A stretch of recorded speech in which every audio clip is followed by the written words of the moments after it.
মা ফাতেমার দাম এত বেশি রে, এখনকার মহিলারা বুঝতে পারে না, তারা বেপরদাশীল ভাবে চলে, উদিলা হয়ে চলে, বেপরদাশীল তাদের সমস্ত অঙ্গ প্রত্যঙ্গ পুরুষরা দেখতে পায়, ঠিক কিনা বলে? কিন্তু আমি আমার মা গাজীপুর কাপাসিয়া থেকে আমি আমার মা বোনদের সবাইকে আমি অনুরোধ করব, মা ফাতেমার জীবনী খুলে দেখো, ওনার মতো মহিষী নারী, ওনার জীবনী এত আমার, আমি পড়লে আমার চোখের পানি ধরে রাখতে পারি না। আমি শুধু একটা গল্প বলবো, আপনারা সবাই শুনেছেন মুরব্বী বাবারা, মা ফাতেমার জীবন ছিল অত্যন্ত দুঃখের জীবন। স্বামী হযরতে আলী ছিলেন অত্যন্ত গরীব, কোনদিন স্বামীকে কোনো কিছুর জন্য প্রেসার দেয়নি। এই যুগের মহিলারা স্বামী যদি সব দিতে না পারে, স্বামীর গায়ে হাত পর্যন্ত উঠায়। আমি শুধু একটা ঘটনা আমি আপনাদেরকে শোনাবো। মা খাতুনে জান্নাত ফাতেমা একদিন দেখলেন স্বামী সারাদিন ঘুরলো, কোনো কাজের ব্যবস্থা হলো না, একটি দিরহাম আজকে ইনকাম করতে পারলো না, বিবিও তো আছে, কলিজার টুকরা সন্তানরাও আছে, কি খাওয়াবে? স্বামীর চেহারাটা যখন মলিন দেখলেন, মা ফাতেমা দেখি সহ্য করতে পারলেন না। ওনার একটা প্রিয় একটা চাদর ছিল, সুন্দর একটা চাদর স্বামীর হাতে তুলে দিয়ে বললেন, স্বামী, স্বামী গো, আপনি বুঝতে পেরেছি আপনার মন খারাপ করার দরকার নাই গো, আমার কাছে একটা চাদর আছে, আপনি চাদরটা নিয়ে খাবারের ব্যবস্থা করুন। বন্ধু, একজন ইহুদির কাছে এই চাদর দিয়ে হযরতে আলী ফ্যামিলির খাবারের জন্য কিছু দিরহাম নিয়ে আসলেন, আনার পরে খাবারের ব্যবস্থা করলো, তাদের ঘরে খাবারের আয়োজন হচ্ছে। অন্যদিকে দিন চলে গেল, গভীর রজনী হলো, অন্ধকার রাত্রিতে চাইয়া দেখলো ইহুদি চাদরখানা নিয়ে তার বিবির কাছে নিলেন, বিবি আলমিরার মধ্যে তুলে রাখলেন।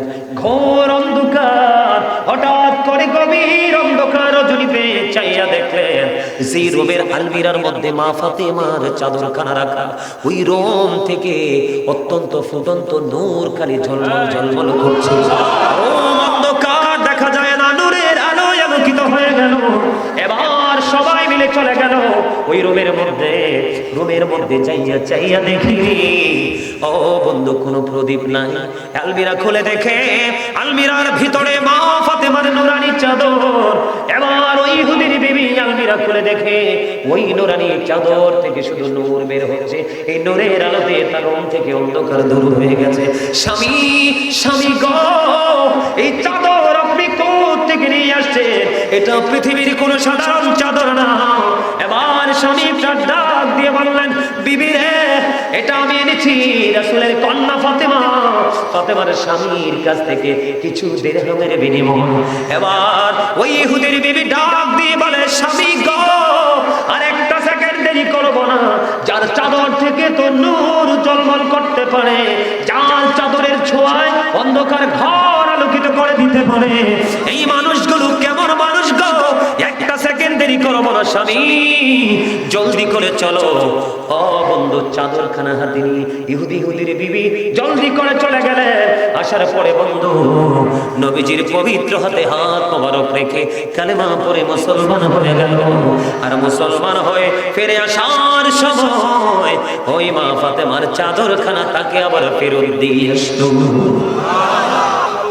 নবীজি কত কষ্ট করলেন, যন্ত্রণা সহ্য করলেন। নবীজি বললেন, এর বিনিময় আমি কিছুই চাই না, আমি চাই শুধু আমার আহলে বাইতকে তোমরা ভালোবাসো, এর কিছুই চাই না। তাহলে এখানে কি আল্লাহর কথা কিনা বলেন? তাহলে নবীর পরিবারের দাম আছে না নাই? আছে। আল্লাহ রাসূল আরো বলেছেন, যুবক, তোমাদের জন্য নিয়ামত। এই গাজীপুর কাপাসিয়া গ্রামের যুবক, তোমাদের জন্য নিয়ামত। আল্লাহ রাসূল বলেছেন, আমি হাসান ওয়াল হুসাইন সাইয়্যিদা শাবাবি আহলিল জান্নাহ। আমার নবী বলেছেন, ইমাম Hasan and Hussain are the leader of younger people in Jannah. আমার নবী বলেছেন, যুবক, তোমরা প্রেম নিয়ে কবরে আসো, তোমরা জান্নাতে দেখতে পাবে তোমাদের লিডার, তোমাদের নেতৃত্ব দিবে আমার কলিজার টুকরা হাসান হুসাইন। সুবহানাল্লাহ, রাসূলুল্লাহ।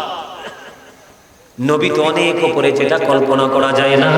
নবীর পরিবারের মর্যাদা দেখেন।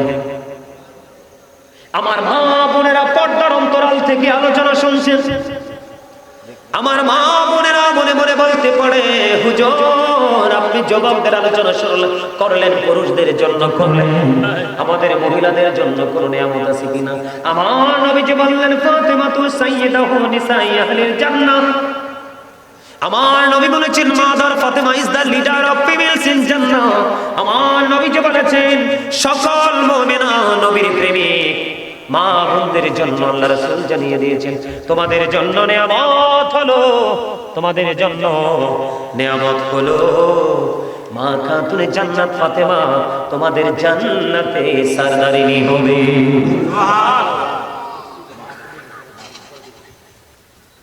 আমার কথা কি আপনারা বুঝতেছেন? তাহলে মা বোনদেরও ফয়সালা হয়ে গেল, আহলে বাইতের ভালোবাসার দরকার আছে। মা ফাতেমার দাম এত বেশি রে, এখনকার মহিলারা বুঝতে পারে না, তারা বেপরদাশীল ভাবে চলে, উদিলা হয়ে চলে, বেপরদাশীল, তাদের সমস্ত অঙ্গ প্রত্যঙ্গ পুরুষরা দেখতে পায়, ঠিক কিনা বলে? কিন্তু আমি আমার মা গাজীপুর কাপাসিয়া থেকে আমি আমার মা বোনদের সবাইকে আমি অনুরোধ করব, মা ফাতেমার জীবনী খুলে দেখো, ওনার মতো মহিষী নারী, ওনার জীবনী এত নিয়ামত আমি পড়লে আমার চোখের পানি ধরে রাখতে পারি না।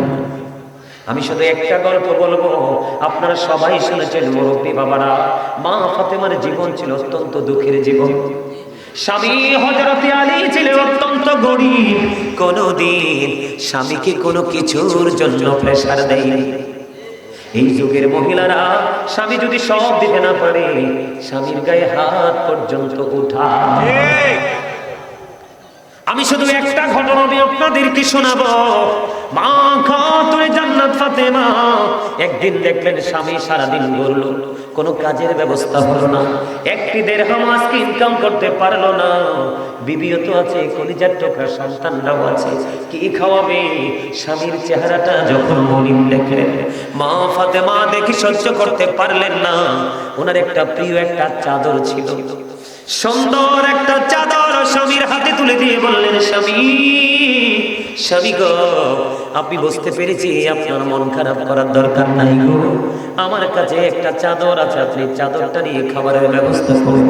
বন্ধু, একজন ইহুদির কাছে এই চাদর দিয়ে হযরতে আলী ফ্যামিলির খাবারের জন্য কিছু দিরহাম নিয়ে আসলেন, আনার পরে খাবারের ব্যবস্থা করলো, তাদের ঘরে খাবারের আয়োজন হচ্ছে।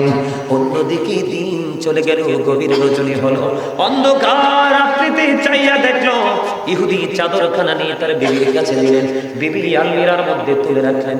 ঘোর অন্ধকার, হঠাৎ করে গভীর অন্ধকার রজনীতে চাইয়া দেখলেন যে রুমের আলমিরার মধ্যে মা ফাতেমার চাদরখানা রাখা, ওই রুম থেকে অত্যন্ত ফুটন্ত নূর খালি ঝলমল ঝলমল করছে। অন্ধকার দেখা যায় না, নূরের আলোয় আলোকিত হয়ে গেল। এবার সবাই মিলে চলে গেল ওই রুমের মধ্যে চাইয়া দেখি, ও বন্ধু, কোনো প্রদীপ নাই। আলমিরা খুলে দেখে আলমিরার ভিতরে মা ফাতেমার নুরানি চাদর। এবার ওই ইহুদির বিবি আলমিরা খুলে দেখে ওই নুরানি চাদর থেকে শুধু নূর বের হচ্ছে, এই নূরের আলোতে তার রুম থেকে অন্ধকার দূর হয়ে গেছে। স্বামী, স্বামী গো, এই চাদর আপনি কোথা থেকে নিয়ে আসছেন? এটা পৃথিবীর কোনো সাধারণ চাদর না। এবার স্বামী ডাক দিয়ে বললেন, বিবি রে, এটা আমি এনেছি রাসূলের কন্যা ফাতেমা, ফাতেমার স্বামীর কাছ থেকে কিছু দিরহামের বিনিময়। এবার ওই ইহুদির বিবি ডাক দিয়ে বলে, স্বামী গো, আর একটা সেকেন্ড দেরি করব না, যার চাদর থেকে তো নূর ঝলমল করতে পারে, যার চাদরের ছোঁয়ায় অন্ধকার ঘর আলোকিত করে দিতে পারে, এই মানুষগুলো কেমন মানুষ গো? একটা সেকেন্ড দেরি করব না স্বামী, জলদি করে চলো। ও বন্ধু, চাদরখানা হাতে নিয়ে ইহুদির বিবি জলদি করে চলে গেলে। আসার পরে বন্ধু নবীজির পবিত্র হাতে হাত মোবারক রেখে কালেমা পড়ে মুসলমান হয়ে গেল। আর মুসলমান হয়ে ফিরে আসার সময় ওই মা ফাতেমার চাদরখানা তাকে আবার ফেরত দিয়ে আসলো। জোরে বললেন না সুবহানাল্লাহ? আরে আওয়াজ দিয়ে বলেন না সুবহানাল্লাহ? সহজ মনে করেছি? ওই মা ফাতেমা আমার মা বোনদের জন্য জান্নাতে দাঁড়িয়ে থাকবে, তাদের নেতৃত্ব দিবে। আমরা যখন কোন জায়গায় যাই, ভালো জায়গায় যাই, আমাদেরকে বুঝিয়ে দেওয়ার জন্য প্রতিনিধি থাকে না? জান্নাতে এমন প্রতিনিধি লাগবে জান্নাতীদের জন্য। কি মনে করেছেন রাসূলের পরিবার আপনার নেতৃত্ব দিবে? এর চেয়ে বড় খুশনসিব আর কি চাই? সুবহানাল্লাহ, ঠিক কি বলেন?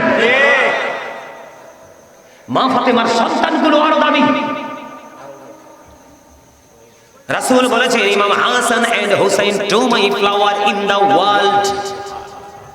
নবী বলেছে, ইমাম হাসান হুসাইন দুই ভাই, দুনিয়ায় আমার দুইটা ফুল। ফুলকে ভালোবাসেন এমন কোন মানুষ পৃথিবীতে আছে? কথা বলেন না।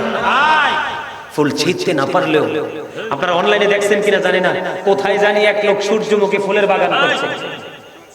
দেখেন নাই? আমিও দেখেছি, টিভিতে খবরে দেখিয়েছে।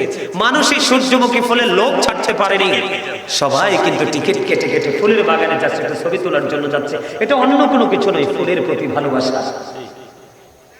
এই ফুল সেই ফুল না বন্ধু, ওই ফুল হলো জান্নাতি ফুল। সুবহানাল্লাহ। নবীর কলিজার টুকরা ইমাম হাসান হুসাইন দুই ভাই জান্নাতে যুবকদের সর্দার হবে। তাদের দাম কেমন তোমরা জানো? বলবো নি একটু?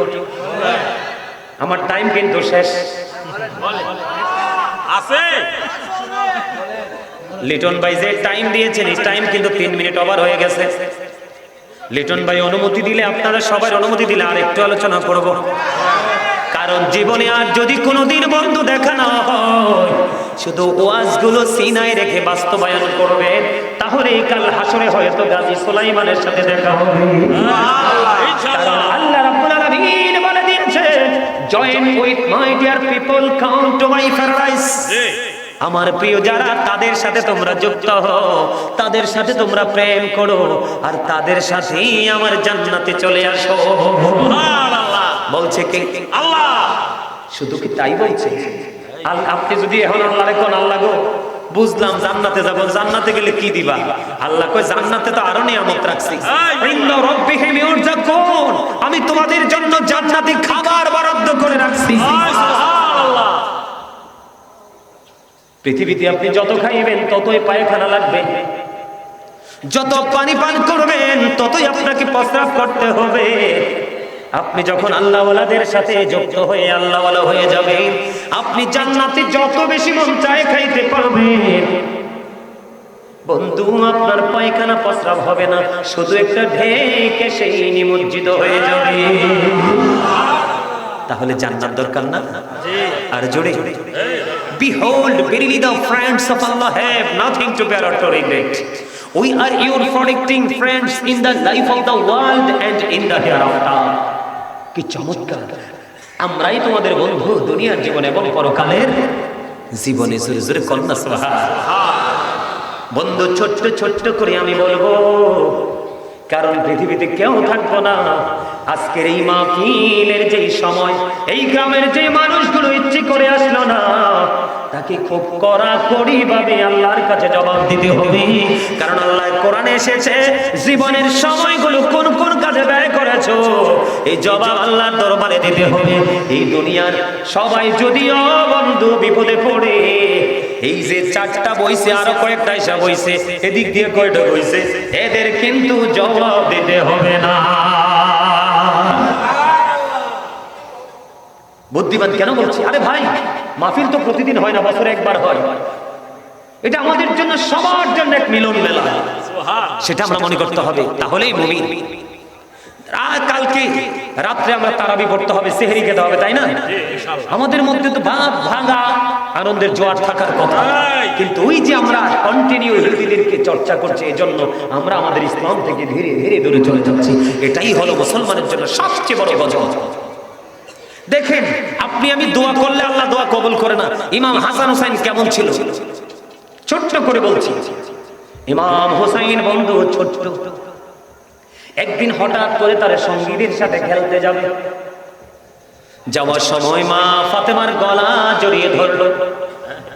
মা, মা গো, একটুখানি খেলা শেষ করে আসি, আসার পরে আমারে তুমি আপেল খাওয়াতে হবে। মা ফাতেমা সঙ্গে সঙ্গে বলে দিলেন, যাও বাবা, আসো আমি তোমাকে আপেল খাওয়াবো। কিন্তু সন্তান তো চলে গেল। মা ফাতেমাও বলে দিল। কিন্তু বন্ধু পরে ইমাম হুসাইন যখন চলে গেল, এবার মা ফাতেমা চিন্তা করলেন, আমি যে আমার সন্তানকে বলে দিলাম আপেল খাওয়াবো, কিন্তু আপেল কোথা থেকে খাওয়াবো? মদিনার কোথাও তো আপেল না। চিন্তার কথা না? মা ফাতেমা চিন্তা করতে করতে বন্ধু এবার বললেন, আমি আমার বাবার কাছে যাই। এখানে মদিনায় গেছেন এমন লোক আছেন? গেছেন? দেখছেন না এখন তো ওয়াল টোয়াল করছে। রাসূলের রওজা থেকে মা ফাতেমার ঘর কিন্তু বেশি দূরে না। মা দৌড়ে চলে গেল। যাইতে দেরি নেই, মা ফাতেমার ললাটে দেখা যায় ঘাম। নবীজি তখন ছিলেন নবীজির চেয়ার সিটের মধ্যে বসা। মা ফাতেমাকে দেখতে দেরি, নবীজি সঙ্গে সঙ্গে দাঁড়িয়ে গেলেন। মা মা গো, আপনাকে কেন গো একটু পেরেশানি দেখা যায়? বাবা, আপনার কলিজার টুকরা হুসাইন বলেছে খেলা শেষ করে আসলে তাকে আপেল দিতে হবে। বাবা গো, আমিও তাকে কথা দিয়েছি, কিন্তু কথা দেওয়ার পরে আমায় দেখলাম এখন তো আপেলের সৃজন না। কোথা থেকে আমি আমার সন্তানকে আপেল দিব? আমি মা তো সন্তানের কাছে আজকে ছোট হয়ে যাব। বাবা, চিন্তা করতে করতে আমি আপনার কাছে চলে আসলাম। এই তো বাবা এবং মেয়ে দুজনের কথা চলতেছে, এর মধ্যে চাইয়া দেখলেন জিবরাইল আলাইহিস সালাম জান্নাত থেকে আপেল নিয়ে হাজির। জান্নাত থেকে আপেল নিয়ে আসলেন। জিবরাইল এসে দেখে বললেন, ইয়া রাসূলুল্লাহ, নবী গো, আমার দুইটা বাটি লাগবে, একটা চাকু লাগবে। এবার নবীজি জিবরাইল যখন বললেন দুটো বাটি একটা চাকু যখন এনে দিলেন, বন্ধু আপেলটাকে দুই টুকরো করলেন। দুই টুকরো করে অর্ধাংশ নবীজির হাত মোবারকে আর অর্ধাংশ একটা বাটির মধ্যে বসাইয়া আর একটা বাটি দিয়ে ঢেকে দিলেন। ঢাকনা দিয়ে চলে গেলেন, আপেল নিয়ে চলে গেলেন। যাওয়ার পরে হুসাইন দৌড়ে আসলো, এসে বললেন, মা গো, আমাকে আপেল দেন। ইমাম হুসাইন আপেল খাইল। আপেল খাওয়ার পরে দেখলেন এত মজার আপেল রে, জীবনে কোনো দিন তো খাই না। মা মা গো, বলে দাও না এই আপেল তুমি কোত্থেকে এনেছো? বাবা গো, এই আপেল আমি আনিনি, এই আপেল তোমার নানা ব্যবস্থা করেছি। এবার দৌড়ে চলে গেলেন, নানা নানা গো, এত মজার আপেল আমি জীবনে কোনোদিন তো খাইনি, আমাকে আজকে থেকে প্রতিদিন আপেল দিতে হবে। আমার নবী বললেন, যাও গো নানা, চলে যাও, তোমার আপেলের ব্যবস্থা হয়ে যাবে। বন্ধু অর্ধেকটা আপেল বললেন জিবরাইল সবাইকে খাওয়ার জন্য, আর অর্ধেকটা আপেল বন্ধু ঢেকে রাখলেন। ঢেকনা যখন সরালো পরে দিন, এবার চাইয়া দেখলেন ওই অর্ধেকটা আপেল আবার পুরো আস্তা হয়ে আছে।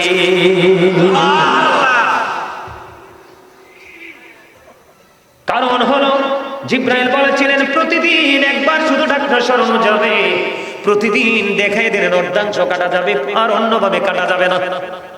আজকে বন্ধু ঢাকনা সরালেন, ঢাকনা সরানোর পর অর্ধেকটা কাটলেন, কাটার পরে আবার যেমনি বলেছেন তেমনি ঢাকনা দিয়ে রাখলেন। আজকে আপেল থেকে অর্ধাংশ খাইলেন, খাওয়ার পরে দেখে যদি আপেল একটা, কিন্তু আজকের স্বাদটা গতকালকের মতো নয়, আজকের স্বাদ পুরো ব্যতিক্রম।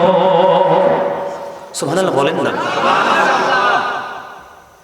দিন চলে গেল, রাত্র চলে গেল, আবার পরের দিন বন্ধু যখন ঢাকনা সরালেন, আবার চাইয়া দেখলেন জান্নাতি কুদরতি আপেল আবার পুরো আস্তা হয়ে গেছে। প্রতিদিন যখন বন্ধু ঢাকনা সরায় রে, প্রতিদিন চাইয়ে দেখে আপেল রাস্তা হয়ে যায়, অর্ধেকটা কেটে তারা খায়। এমনি করে করে 2 বছর পর্যন্ত আপেল খাইলো, প্রতিদিন বন্ধু ভিন্ন ভিন্ন স্বাদ পাইল। 2 বছর পরে আপেলটা অদৃশ্য হয়ে যায়। কি বুঝলে? আহলে বাইতের মর্যাদা আছে না? নাই? আহলে বাইতকে ভালোবাসতে হবে না? আপনি আমি সারাদিন চিল্লাইলেও তো হইতো না। হইব? আজকে আমাদের দেশে আল্লাহর ওলি আছেন। আল্লাহর ওলিরা, আল্লাহর ওলি কিভাবে হয়েছে? তারাই রাসূলের সাথে, রাসূলের আহলে বাইতের সাথে, কোরআনের সাথে, আল্লাহর যত বিধান এগুলোর সাথে নিজেকে যুক্ত করেছে। ওই যে বললাম আপনাদের মনে আসেনি যে বান্দা যখন জিকির করার জন্য আল্লাহর দিকে হেঁটে হেঁটে আসে, আল্লাহ বান্দার দিকে দৌড়ে আসে। তার মানে আল্লাহরে যদি আপনি সারাদিন দৌড় খোঁজেন পাবেন, আল্লাহ নিজেই যদি ধরা না দেয়, ঠিক নেই? কথা বুঝেন না আপনারা? আল্লাহ যদি ধরা না দেয় তার অন্যতম প্রমাণ কোরআন থেকে বলছি। মূসা নবী এমন একজন নবী ছিলেন, 8 জন নবীকে উপাধি দিলেন আল্লাহর মধ্যে একজন হলো মূসা কালিমুল্লাহ। মূসা বলে রব্বি আরিনি, আল্লাহ বলে লান তারানি। মূসা কয় আল্লাহ তোমারে দেখতে চাই, আল্লাহ কয় মূসা রে কখনোই আমারে দেখবা না। আমি আপনাদেরকে বোঝানোর জন্য বলছি, আর আপনার আমার প্রাণের নবী আল্লাহর কাছে চাইতে হয়নি। কোরআন শরীফের 15 পারা সূরা বনী ইসরাইল, সূরার নাম কি? বনী ইসরাইল। সূরা বনী ইসরাইলের প্রথম নাম্বার আয়াতটা খুলে দেখবেন, আল্লাহ যে আল্লাহর হাবিবকে নিজে দাওয়াত দিয়ে নিয়েছেন মেরাজের রাতে, তার প্রমাণ আছে। আল্লাহ রাব্বুল আলামিন যাকে আপন করে নিবে রে, সে আল্লাহর বন্ধু হয়ে যাবে। আর ওই যিনি আল্লাহর ওলি, ওনার সরাসরি বন্ধু হলেন আল্লাহ। বরফের আব্দুল কাদের জিলানী এমন একজন আল্লাহর ওলি। কাদরিয়া 4টা তরিকা। কয়টা তরিকা? এর মধ্যে প্রথম হলো কাদরিয়া তরিকা। পাক কাদরিয়া তরিকার ইমাম হলো বরফের আব্দুল কাদের জিলানী রাদিয়াল্লাহু তাআলা আনহু। আপনারা শুনেন নাই? এখন তো আমাদের দেশে অনেক মানুষ আছে আল্লাহর ওলিদের কথা শুনতেই পারে না, কিন্তু তারা এটা জানেই না যে এই দেশে ইসলামই আনছে আল্লাহর ওলিরা। এই দেশে কোন নবী আসে, এই আল্লাহর ওলি কিন্তু কিয়ামতের পূর্বক্ষণ পর্যন্ত পৃথিবীতে আল্লাহ বানাবে। আরে ওলিদের মাধ্যমে সাধারণ পথভ্রষ্ট মানুষ পথের দিশা নিয়ে জান্নাত পর্যন্ত পৌঁছাবে। বরাবরই কেমন আল্লাহর ওলি ছিল জানেননি? আমি একটু ছোট্ট করে বলি। এই